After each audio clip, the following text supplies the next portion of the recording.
مسائل پڑھانے والے استاد سے کیمسٹری کا اگر مسئلہ حل کرنے جائیں گے تو پھر سوائے آپ کو نفی کے اور کوئی جواب نہیں ملے گا.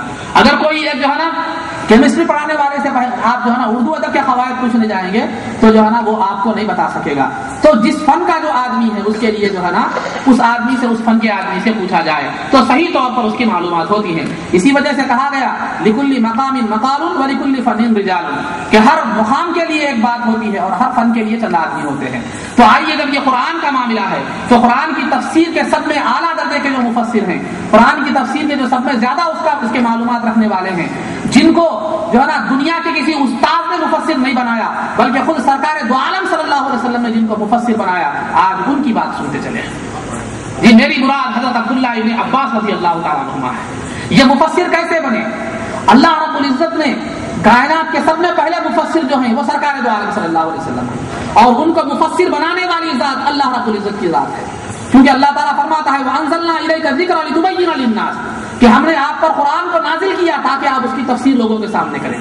تو اللہ رب العزت نے سرکار دو عالم صلی اللہ علیہ وسلم کو مفسر بنایا, اور سرکار دو عالم صلی اللہ علیہ وسلم نے اللہ کی بارگاہ میں دعا فرمائی کہ اللہم علمہ تعویل القرآن, کہ اے اللہ عبداللہ ابن عباس رضی اللہ تعالیٰ عنہما کو جو ہے قرآن کی تفسیر کا علم عطا فرما. تو آج دنیا ان کو رئیس المفسرین کے نام سے یاد کرتی ہے.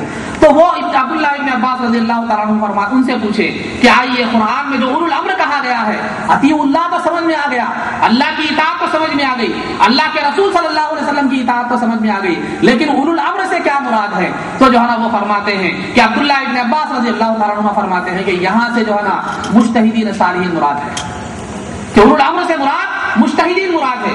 مجتہد سے مراد ان کو کہتے ہیں مجتہد جن کو اللہ رب العزت نے علمی صلاحیت اور لیاقت اس درجے عطا فرمائی ہے کہ وہ قرآن کے سمندر میں غوطہ لگا کر وہ جو ہے نا علم کے اور فقہ کے جو ہے نا مسائل نکالا کرتے ہیں, ان کو جو ہے نا مجتہد کہا جاتا ہے. مختصراً تعریف. تو عزیزان محترم, تو عبداللہ ابن عباس رضی اللہ تعالیٰ عنہ جن کو دنیا رئیس المفسرین کہتی ہے اور مفسرین کا سردار کہتی ہے, جن کو تفسیر کا جو علم عطا کیا گیا وہ دعائے مصطفیٰ تھا, دعائے مصطفیٰ کی برکت تھی. تو لہذا وہ عبداللہ ابن عباس رضی اللہ عنہ فرماتے ہیں کہ یہاں اولو الامر سے مراد جو ہے نا مجتہدین اکرام مراد ہے. اور جابر بن عبداللہ رضی اللہ تعالیٰ عنہ جو, اور عطا بن ابی رباح اور حسن بصری رضی اللہ تعالیٰ عنہ, یہ تابعین ہیں. یہ تابعین جو ہے نا جابر بن عبداللہ رضی اللہ تعالیٰ عنہ یہ تو صحابی ہیں, اور حسن بصری اور عطا بن ابی رباح یہ جو ہے تابعین اکرام, یہ جو ہے نا یہ فرماتے, یہ ان کا بھی یہی قول ہے کہ یہاں اولو الامر سے مراد مجتہدین صالحین ہے, امت کے مجتہدین ہیں جن کو اللہ رب العزت نے وہ قوت و ملکہ عطا فرمایا ہے کہ وہ جو ہے نا قرآن سے مسائل کو نکال سکے. تو معلوم یہ ہوا, ترجمہ قرآن کی آیت کا یہ ہوا کہ یا ایھا الذین آمنوا اطیعوا اللہ, کہ اے ایمان والو اللہ کی اطاعت کرو, واطیعوا الرسول, اور اللہ کے رسول صلی اللہ علیہ وسلم کی اطاعت کرو, واولی الامر منکم, تم میں جو مجتہدین صالحین ہے جن کے اندر قرآن و حدیث سے جو مسائل نکالنے کا جن کے اندر صلاحیت اور ملکہ ہے, ان کی اتباع کرو. تو لہذا وہ کون ہیں؟ تو دنیا ان چاروں اماموں پر متفق ہے. ویسے تو بہت سے مجتہدین صالحین نکلے ہیں, لیکن دنیا جن چار ہستیوں کو جو ہے نا تمام مجتہدین کا سردار تسلیم کرتی ہے, وہ چار ہستیاں حضرت امام اعظم ابو حنیفہ رحمۃ اللہ علیہ, اور امام شافعی, اور امام مالک, اور امام احمد بن حنبل رحمۃ اللہ تعالی علیہ. تو عزیزان محترم, قرآن کریم کی اس آیت کے مطابق یہ ہوا کہ اللہ کی اطاعت کرو, اللہ کے رسول کی اطاعت کرو, اور یہ جو مجتہدین صالحین تمہارے اندر ہیں ان کی جو ہے نا اتباع کرو اور ان کی اطاعت کرو.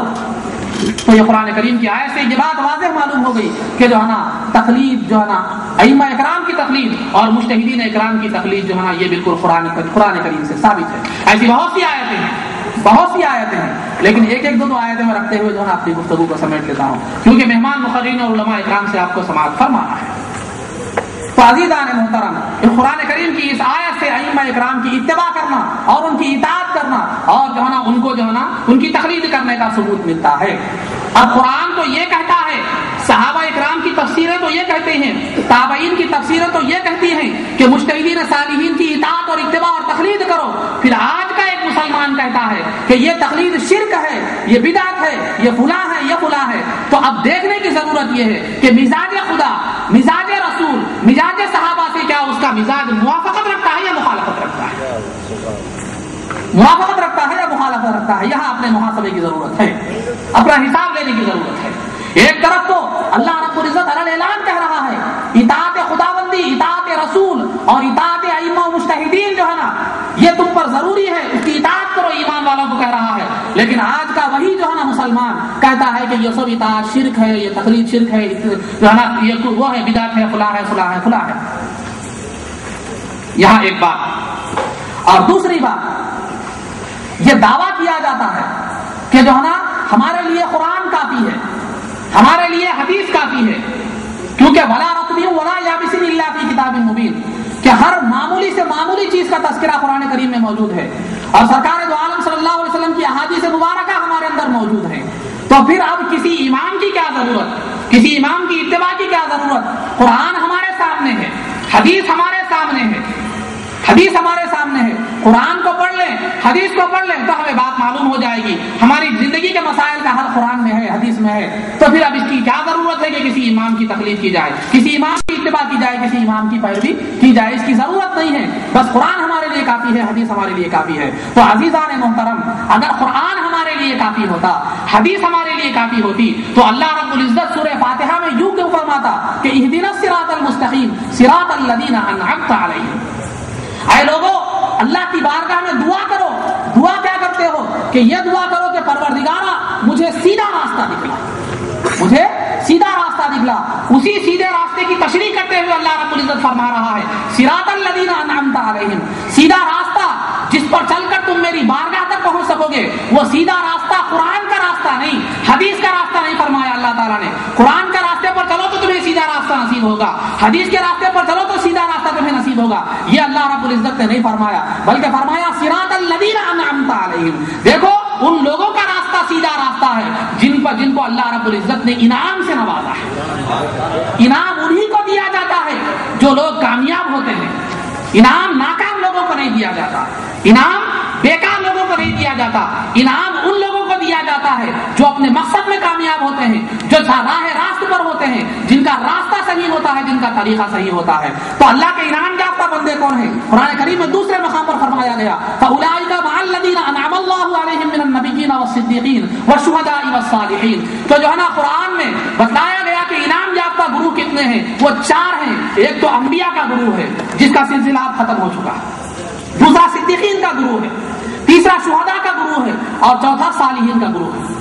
تو صالحین کا گروہ ہے. تو اللہ رب العزت نے کسی قرآن کو ہدایت نہیں فرمایا، صراط مستقیم کی تفسیر میں قرآن کے راستے کو صراط مستقیم نہیں فرمایا، حدیث کے راستے کو صراط مستقیم نہیں فرمایا، بلکہ انتہا کی بات تو یہ ہے کہ اللہ رب العزت نے خود قرآن کریم کے تعلق سے فرمایا یضل بہ کثیرا ویہدی بہ کثیرا. اسی قرآن سے بہت سے لوگ ہدایت بھی پائیں گے اور گمراہ بھی ہوں گے.